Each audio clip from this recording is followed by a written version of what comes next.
கேள்வி பார்வையாளருக்கு வணக்கம். இந்த நேர்காணலில் நாம் சந்திக்க இருக்கும் சிறப்பு விருந்தினர் அண்ணா திராவிட மக்கள் முன்னேற்ற கழகத்தின் பொதுச் செயலாளர் வழக்கறிஞர் பசுமன் பாண்டியன் சார். வணக்கம். வணக்கம். பராசக்தி ட்ரெய்லர் வெளியாகி கிட்டத்தட்ட ஒரு 5 கோடி பேர் இதுவரை பார்த்துருக்காங்க.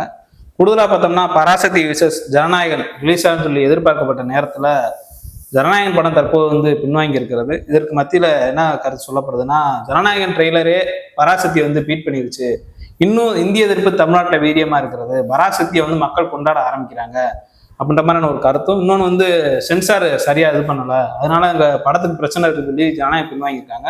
இல்லை மிக முக்கியமா தாவேக்காரங்க விஜயனுடைய ரசிகர்கள் என்ன சொல்றாங்கன்னா, இதுக்கு காரணமே திமுகவுடைய சதின்ற மாதிரி பல்வேறு கருத்துக்கள் வைக்கிறாங்க. நீங்க எப்படி சார் பாக்குறீங்க?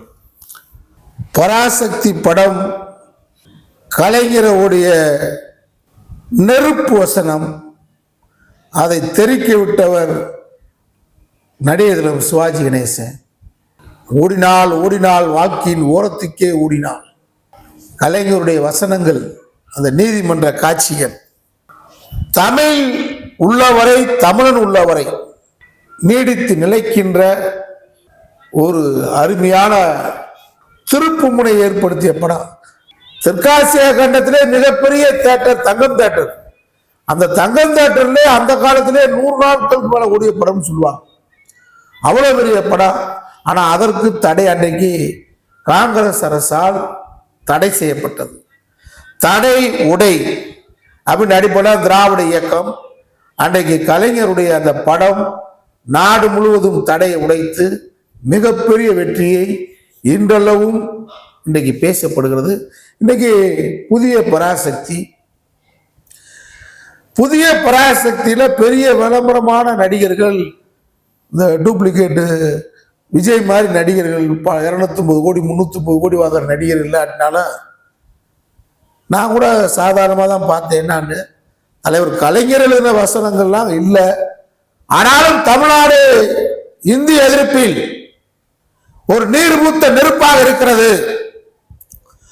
அன்னை மொழியை காப்போம், எங்கள் உயிர் தமிழுக்கு, உடல் மண்ணுக்கு என்கின்ற அந்த வீர முழக்கத்தில் தன் உடம்பை தேக்கு மர உடம்புகளை தீ வைத்து கொளுத்து இறந்தாலே கீழப்புல ஒரு சின்னச்சாமி தொடங்கி தொடர்ந்து இன்றைக்கு தமிழ் மொழியை காக்கின்ற அந்த வசனங்களை பராசக்தியிலே உள்ளடக்கியதாக நான் அறிகின்றேன். அந்த காட்சிக்காக அந்த படத்துடைய முழுமையை தெரியல. ஆனால் ஆதிக்க இந்திக்கு எதிரான படம், நம் இமையை காக்கின்ற போல், நம் கண் இமையை காக்கின்ற போல், நம் மொழியை காக்கின்ற தமிழ் மொழியை காப்பதற்கு இந்த படத்தில் சில வசனங்கள் வருகின்ற காரணத்திற்காக கோடான கோடி தமிழ் நெஞ்சங்கள் ட்ரெய்லர் விட்ட கொஞ்ச நேரத்திலேயே இன்னைக்கு பார்த்தா எந்த படத்துக்கு பெரிய சூப்பர் ஸ்டாண்டுவேன், டூப்ளிகேட் போட்டு சண்டை போடுவாங்க, குத்தாட்டம் போடுவேன், என்னென்னமோ காட்சிலாம் கவர்ச்சி காட்சிங்கிற படங்கள்லாம் இந்த அளவுக்கு போனதாக நான் அண்மை காலத்தில் நான் பார்த்ததில்லை. 5 கோடி மேல பார்த்ததாக செய்தி வருது. பெரிய ஆச்சரியம். அப்ப என்ன அர்த்தம்னா, இதுல அரசியல் இருக்கு. அமித்ஷாலாம் புரிஞ்சுக்க, காங்கிரஸ் தமிழ்நாட்டில் 67 புலிதோண்டு புதைக்கப்பட்ட காங்கிரஸ் இன்றைக்கு வரைக்கும் எழும்ப முடியாதற்கு காரணம், அன்றைக்கு ஆதிக்க இந்திய எதிர்த்து அன்னை தமிழை காப்பதற்காக வீறுமுண்ட எழுந்த போராட்டத்தை துப்பாக்கி முனையில் அடக்கி காட்டிய காங்கிரஸை மக்கள் இன்றைக்கு வெறுத்து வைத்திருக்கிறார். இன்னைக்கு 5 கோடி பேர் இளைய சமுதாயம் வளர்கின்ற தலைமுறை உடனடியாக பார்த்திருக்கிறார்கள் என்று சொன்னால், வரலாற்றில் என்றைக்கும் தமிழ்நாடு ஆதிக்க இந்திய இருக்கின்ற ஊர் என்பதை மீண்டும் டெல்லி ஆதிக்கவாதிகளுக்கு பறைசாற்றிருக்கிறது இந்த பராசக்தி. அதுல ஊரால இந்த கோமாளி ஒருவாள நாடகம் நடந்துகிட்டு இருக்கும்போது அது மாதிரி ஜனநாயகம் என்னமோ, அவர் பிணநாயகன், இதுக்கு பேர் நீ எப்படி எடுத்துக்கலாம்னு கேட்டா நல்லா ஓடி இருக்கும். பிணநாயகன் ஜனநாயகம்ன்றது போல பிணநாயகம் கம அங்கிட்டு போட்டு பணநாயகன் போட்டுக்கலாம். எப்படின்னு கேட்டா, கரூர்ல நீயே கூட்டத்தை பூரா வரவழைச்சு, நீயே காலதாமதமா அந்த கூட்டத்துக்கு போய் ஒரு கூட்ட நெருக்கடி உருவாக்கி, உன் கண்ணு முன்னாடியே தண்ணி இல்லாம, உன் கண்ணு முன்னாடியே கூட்ட நெரிசல் இல்ல, ஐயோ குயோன்னு என் தமிழ் சாதியை சேர்ந்தவர்கள், எங்கள் உடன்பிறப்புகள், சகோதர சகோதரிகள், இளம் ஒட்டுக்கள் மடிந்து கறி விழுகின்ற காட்சியை பார்த்துட்டு ஒரு சாடிஸ்ட் சொல்லுவாங்க. சாடிஸ்ட்னா பிறர் பர துன்பத்தை பார்த்து ரசிப்பவன் தான் சாடிஸ்ட். விஜய் சாடிஸ்ட். தமிழ்நாட்டின் நவீன கால சாடிஸ்ட் யாருன்னு கேட்டா விஜய். நீ உன் கண்ணுக்கு முன்னாடி காலனி வீசினானே, செருப்பு காலனி வீசினானே, யார் வீசினது வரைக்கும் பிடிச்சிருக்கியா? அநியாயமா கரூர் செந்தில் பாலாஜி மேல பழிய போட்டையே, பிடிச்சியா? அப்போ என்ன இந்த ஜனநாயகம்லாம் ஷூட்டிங் வந்ததாக செய்தி, எனக்கு அதிகாரப்பூர்வமான செய்தி இல்லை. இந்த ஜனநாயகம் படத்துக்காக இந்த கரூர் சம்பவம்லாம் படம் எடுக்கப்பட்டதாக செய்தி. அதற்காக பிணமா? அப்போ சாதாரண நீ பிணத்தை பார்த்துட்டு யார் வீட்டு பிள்ளையோ 10 மாதம் பாராட்டி சீராட்டி வளர்த்து பள்ளிக்கு செல் மகனே என்று வளர்த்து ஆளாக்கிய மகள்களை பலி கொடுத்த தாய். அதுல சில பேய் இருக்கு. மகன் போனா போயிட்டு போறான், மகன் போனா போயிட்டு போறான், புருஷன் போனா போயிட்டு போறான். என் புருஷனே இவன் இல்லை, இவன் சும்மா பேருக்குதான் இருக்கான், நான் அவனவே நினைச்சிருப்பேன் அப்படின்னு சொல்றவ இருக்கா. அவெல்லாம் நம்ம பேச விரும்பல.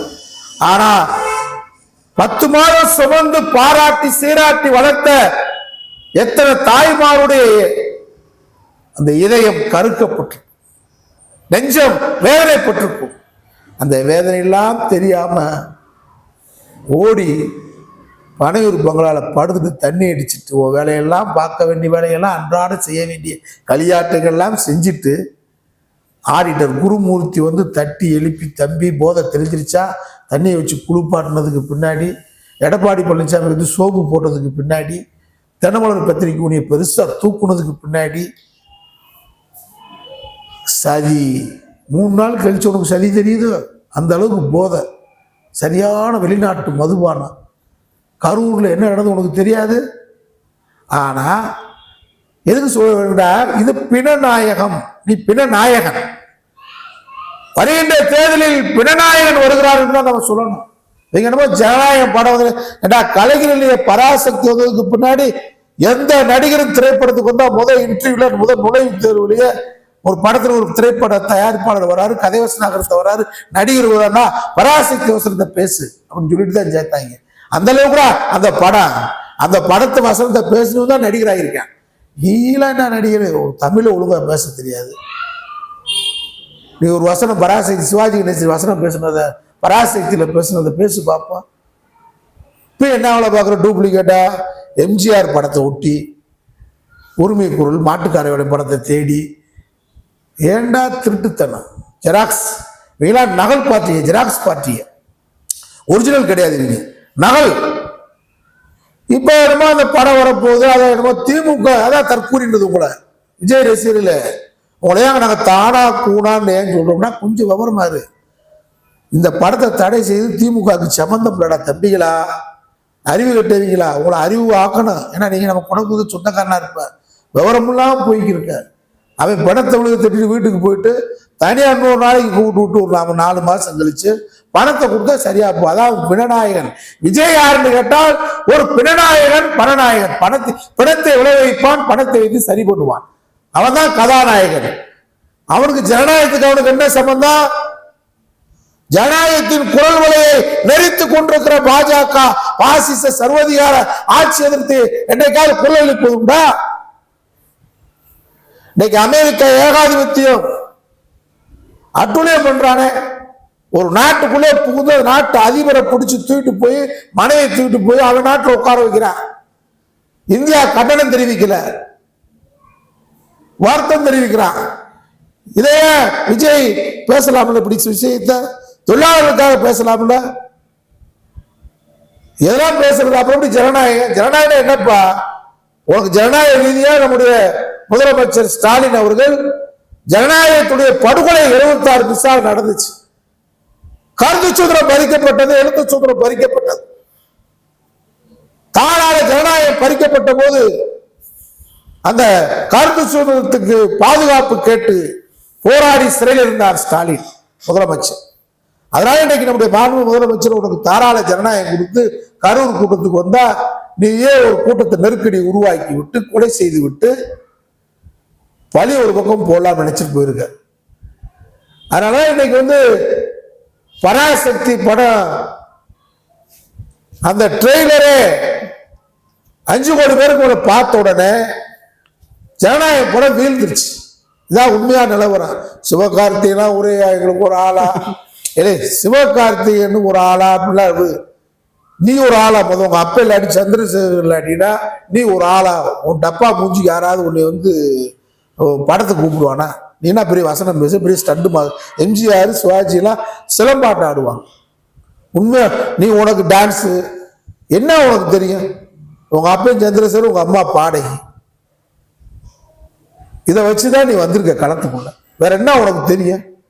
ஆனா இன்னைக்கு நம்முடைய பராசக்தி என்பது பேர், கலைஞருடைய அந்த பராசக்தி பேருக்கும் ஆதிக்க இந்தியத்து மொழி தமிழ் மொழிக்காகவும் அந்த பட ட்ரெய்லரே 5 கோடி பேர் போன உடனே பயத்துல நடுங்கி போய் நீங்க இந்த பராசக்தியை கண்டு பதுங்கி பயந்து போய் நீங்களான ஒட்டுண்ணி தானே பாஜகவுக்கு நீங்களே சொல்லி ஒரு தடையை போட்டு விளம்பரப்படுத்தி காட்டுங்க, நாங்க கோர்ட்டுல போய் வாங்குற மாதிரி வாங்கிக்கிறோம். மக்கள் மத்தியில இன்னும் 5 கோடி பேர், எந்த விளம்பரம் இல்ல, பெரிய நடிகர் இல்ல, நடிகர்னா பெரிய நடிகர் 250 கோடி ரூபா வாங்கினா. நீ ஒன்றும் சிவகார்த்திகனோட பெரிய நடிகர் கிடையாது. சிவகார்த்திகன் நேச்சர். நீ ஒன்றும் பெரிய நடிகர் இல்லை. பெரிய சிவகார்த்திகனுக்கு நேரடி பின்னணிலாம் கிடையாது. பாவம், அவங்க அப்பா பெரிய நடிகர், அவங்க அம்மா பெரிய பாடகெல்லாம் இல்லை. சாதாரணமா வந்துகிட்டு இருக்காரு, உழைப்புறமா வந்துகிட்டு இருக்காரு. உன்னை மாதிரி குடும்ப பின்னணியில் வரல, உனக்கு தாங்கல. இவங்க நம்ம புரோகளுக்கு நம்பிகளுக்கு தாங்கல. என்னடா சிவகார்த்தியம் போட, அதுக்கு காரணம் பராசக்தி என்ற பெயர், கலைஞர் சூட்டிய பெயர். அதற்கு காரணம் மொழி, அன்னை மொழி தமிழ் மொழியை காப்பதற்கு புறப்பட்ட அந்த வசனங்கள். முழு படம் நமக்கு தெரியல, இதுக்கே ஓடுது. முழு படம் வந்தா ஜனநாயகம் படுத்துக்கிறோம். பராசக்தி தூள் கிளம்ப போகுது, மீண்டும் ஒரு பராசக்தி சாதனை படைக்க போகுது. தானா கூணாக்கெல்லாம் திமுக சம்பந்தம் இல்லடா. இது மத்திய தணிக்கை குழு. மத்திய தணிக்கை குழு பார்த்து 5 பேர் பார்த்து சர்டிபிகேட்டு கொடுத்துட்டாங்க. கொடுத்துட்டு திரும்ப மறு ஆய்வு கொண்டு போறோம், ஆய்வு கொண்டு போறோம்னு சொல்லி அவனால முடியும். தலைவர் பார்க்கல, தணிக்கை குழுடைய தலைவர் பார்க்கல, அவர் பார்க்கணும். மறு ஆய்வு கொண்டு போறதுக்கு அதிகாரம் உண்டு. நீ நீதிமன்றத்துக்கு போனாப்புல அவன் தலைவருடைய அதிகாரத்தை புடுங்க முடியாது. நீதிமன்றம் நாளைக்கு நீதிமன்ற தீர்ப்பு வருது. ஏன்னா இந்த 9ஆம் தேதி நல்ல நாளா, நாளைக்கு ஓட்டுனா.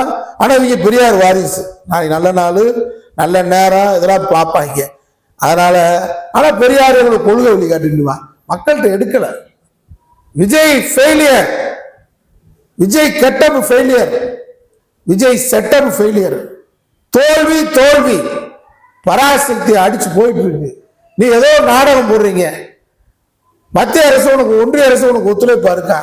அவன் ஒன்றிய அரசுல இருக்கிற தணிக்கை சென்சார் போர்டு உறுப்பினர்கள் என்ன செய்யறான்னு கேட்டா, இந்த படத்துக்கு நாங்கள் ஒப்புதல் கொடுக்கவில்லை, இதுல ரொம்ப ஆபாசம் இருக்கு, இந்த வசனம் இப்படி இருக்கு, ஜாதியை தூண்டுற மாதிரின்னு சொல்லலாம்.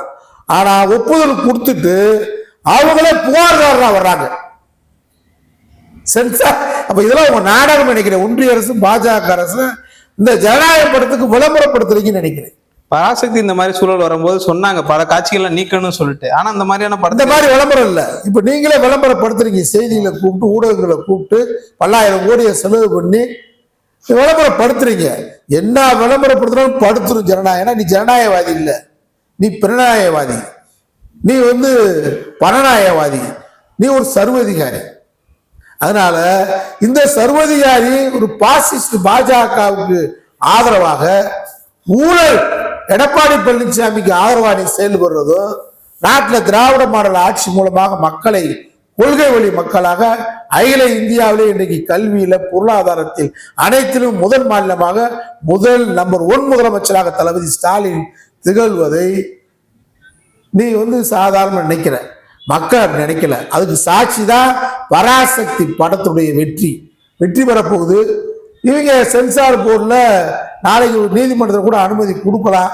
என்ன கொடுத்துன்னு என்ன விளம்பரப்படுத்தி தடை பண்ணினாலும் ஏன் ஒன்றிய அரசு சேர்த்து தணிக்கை போட அனுமதி கொடுத்துட்டு 5 பேர் அனுமதி கொடுத்துட்டு அவங்களே ஏன் புகார்தாரா வரணும்?